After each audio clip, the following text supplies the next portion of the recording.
चंद्रकांत पाटील म्हणाले, शिवसेना ठाकरेंचीच आणि राष्ट्रवादी पवारांचीच. याआधीसुद्धा बऱ्याचदा उठण्या बसण्यामध्ये जेव्हा जेव्हा शिवसेना कोणाची हा विषय चर्चेला जातो त्यावेळी शिवसेना ठाकरेंचीच असं म्हटलं जातं. मुळात एकनाथ शिंदे आणि त्यांच्या पक्षाला आजच्या घडीला एवढं घेरलं जातंय याचा अंदाज एकच लावला जातोय की तुमची गरज संपली आहे, हेतू आमचा साध्य झालाय, आता आम्हाला तुम्हाला साईडलाईन करायचं आहे. बोलण्याच्या ओघात का होईना मात्र चंद्रकांत पाटील पक्षचिन्ह कोणाचं हे डायरेक्ट कसं बोलू शकतात? प्रश्न नाही आहे. 12, 13 आणि 14 नोव्हेंबरला होऊ घातलेल्या सुनावणमध्ये सुद्धा हाच प्रश्न चर्चेत येणार आहे. नमस्कार, मी किशोर पाटील आणि तुम्ही पाहत आहात कृषी किंग. सध्याच्या घडीला एकनाथ शिंदे, अजित पवार मेन टाईमलाईनपासून गायब झाल्यात. बच्चू कडूंनी शेतकऱ्यांसाठी उभारलेलं आंदोलन एकाच दिवशी संपलं असं घडत नाही. ज्यावेळी एक लढा मोठ्या प्रमाणावर लढायचा असतो तो लढा वारंवार दिवसागणिक चालतो. मात्र एकाच दिवसामध्ये आंदोलन मागं कसं घेतलं गेलं? बच्चू कडू मॅनेज होतील किंवा बच्चू कडू एका दिवसातच आंदोलन उरकता घेतील अशी त्यांची देहबोली जाणवत नव्हती. मग देवेंद्र फडणवीसांसोबतच्या बैठकीत नेमकं असं काय घडलं की बच्चू कडू फक्त 1 तारीख घेऊन माघारी फिरले?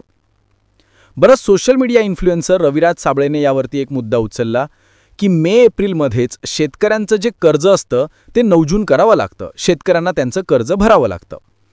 तुम्ही जूनची तारीख घेऊन काय साध्य केलं? हा साधा प्रश्न रविराज साबळेने आपल्या स्टाईलमध्ये विचारला. मात्र त्या व्यक्तीविरोधात सुद्धा ट्रोलिंग सुरू झाली. गुंडाळण्याचाच हा प्रकार नाही का? किती आणि कोणकोणते विषय मॅनेज करायचेत असा प्रश्न सध्याच्या घडीला भाजपासमोर उभा आहे. देशमुख आत्महत्या प्रकरण, धनंजय मुंडेंना वाचवण्याच्या नादात 3-3.5 महिने गेले, डॅमेज फडणवीसच होत होत्या. मराठा आरक्षणाचा मुद्दा, अंतरवारी सराटीत पोलिसांनी लाठीचार्ज केला तेव्हापासून तर आत्तापर्यंत मनोज जरांगे मुंबईत पोहोचेपर्यंत 5 दिवस आंदोलन करेपर्यंत फडणवीस डॅमेज होत राहिले. तुम्ही GR दिले असतील, तुम्ही हैदराबाद गॅझेटर लागू करण्यासाठीची परवानगी दिली असेल, सगळं केलं. पण नाही ना मराठी विसरणार की तुम्ही तिथलं पाणी बंद केलं, तुम्ही तिथे लोकांची शौचालयं बंद केली, तुम्ही तिथल्या स्ट्रीट लाईट बंद केल्या. लोक नाही विसरू शकत. फडणवीस डॅमेज झाले, सॉफ्ट कॉर्नर शिंदेंबाबत तयार होताना दिसत होता, ठीक आहे. फडणवीसांनी मराठा आरक्षणाचा विषय सुद्धा तात्पुरता हँडल केला. पुढे जाऊन शेतकरी आंदोलनाचा विषय आला. डॉक्टर संपदा मुंडे प्रकरणामध्ये रणजित नाईक निंबाळकर यांचं नाव येणं, देवेंद्र फडणवीसांनी त्यांना क्लीनचिट देणं, कोणत्या आधारावर? चौकशी होऊ द्यायची होती. म्हणायला हवं होतं, भले आमचा माजी खासदार काय नाही ह्या विषयामध्ये, असं आम्ही त्यांची निष्पक्ष चौकशी करू. क्लीनचिट देणारे तुम्ही कोण?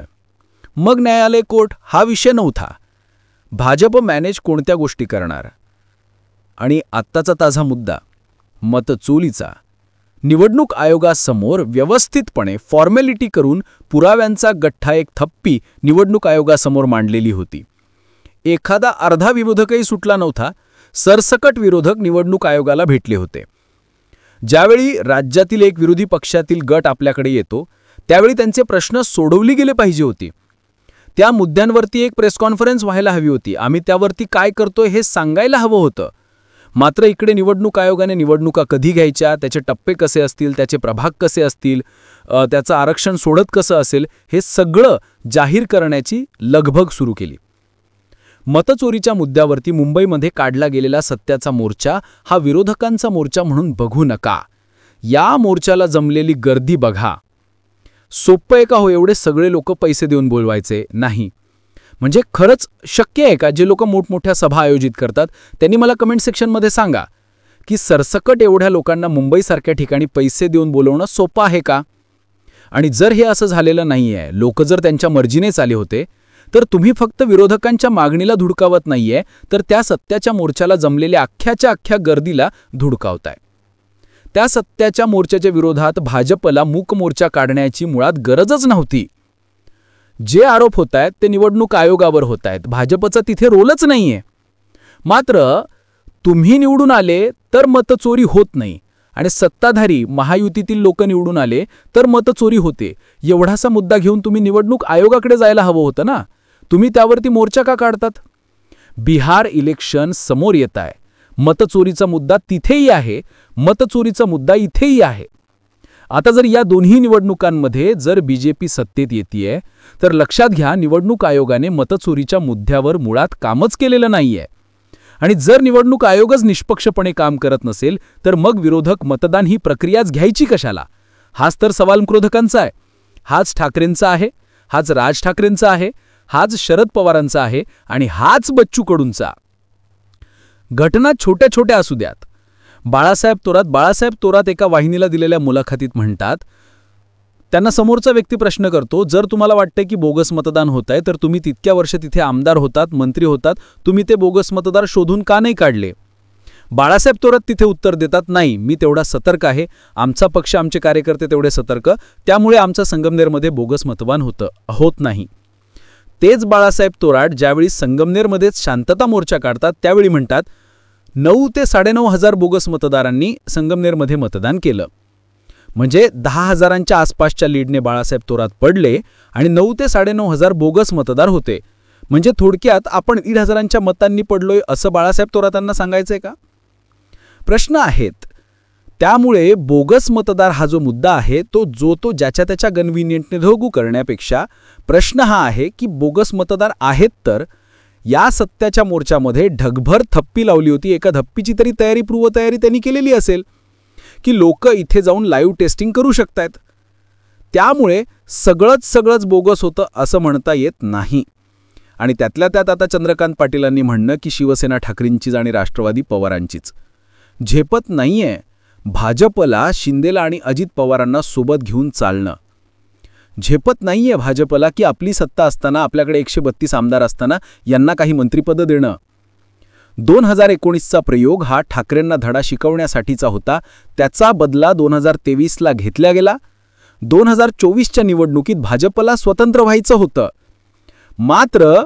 मात्र भाजपनं सोबत घेतलेल्या पक्षांना सोडता येणार नव्हतं. भाजपनं लाईव्ह टेस्टिंग घेऊन बघितली. त्यामुळे आत्ताच्या घडीला भाजपला जेवढं झेपतंय त्यानुसार भाजप अधिकच गुंतत जाणार हेही फिक्स आहे. कारण प्रकरणं एवढी आहेत, मोर्चे मोठमोठे होत आहेत, आंदोलनं मोठमोठी होत आहेत, लोक ग्रेस होत आहेत आणि कधीपर्यंत मताचा मुद्दा दाबला जाणार आहे? तो खरा की खोटा यासाठी चौकशी तर व्हायला हवी. आणि आता ठाकरेंनी दिलेला इशारा की आम्ही हाच मोर्चा सर्वोच्च न्यायालयाकडे काढणार, अवघड परिस्थिती देशात होऊ शकते. एक जणाचं तोंड दाबणं सोपं आहे, पण हजारांचं तोंड दाबता येणार नाही. त्यामुळे वेळीच उघडी पडलेली भाजप वेळीच सरेंडर झाली तर ठीक, नाहीतर विरोधक आणि जनता दोन्हींचाही बुमरँग होण्याचा अंदाज व्यक्त केला जातो. कसं पाहता या सगळ्या घडामोडींकडे कमेंट सेक्शनमध्ये जरूर व्यक्त व्हा. अशाच माहितीपूर्ण व्हिडिओसाठी आपलं चॅनल आवर्जून सबस्क्राईब करा. भेटूया पुढच्या व्हिडिओत. तोपर्यंत जय महाराष्ट्र.